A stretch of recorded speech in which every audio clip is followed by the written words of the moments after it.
സ്വർണ്ണപ്പാളി മാത്രമല്ല, ശബരിമലയിൽ നിന്ന് 4 പഞ്ചലോഹ വിഗ്രഹങ്ങളും കടത്തി. SITക്ക് മൊഴി നൽകി വിദേശ വ്യവസായി ഡി മണി എന്ന ഇടനിലക്കാരന് വിഗ്രഹം കൈമാറിയത് ഉണ്ണികൃഷ്ണൻ പോറ്റി.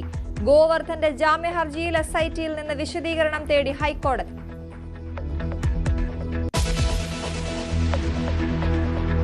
തോൽപ്പിച്ചത് ശബരിമലയോ? CPMൽ തർക്കം തീരുന്നില്ല. തിരിച്ചടിയായെന്ന് തിരുവനന്തപുരം ജില്ലാ സെക്രട്ടറി. ശബരിമല ബാധിച്ചിട്ടില്ലെന്ന് സംസ്ഥാന സെക്രട്ടറി.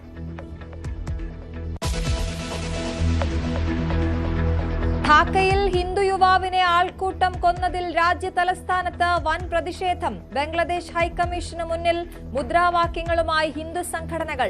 പ്രസിഡന്റ് മുഹമ്മദ് യൂനുസിന്റെ കോലം കത്തിച്ചു. ഇന്ത്യൻ സ്ഥാനപതിയെ വിളിച്ചുവരുത്തി ആശങ്ക അറിയിച്ച് ബംഗ്ലാദേശ്.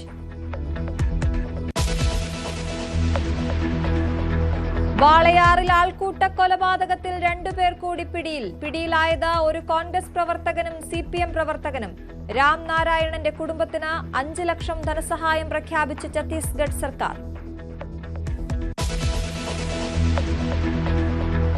കരോൾ സംഘത്തിന് നേരെ നടന്ന ആക്രമണത്തിൽ പ്രതിഷേധവുമായി പാലക്കാട് രൂപത.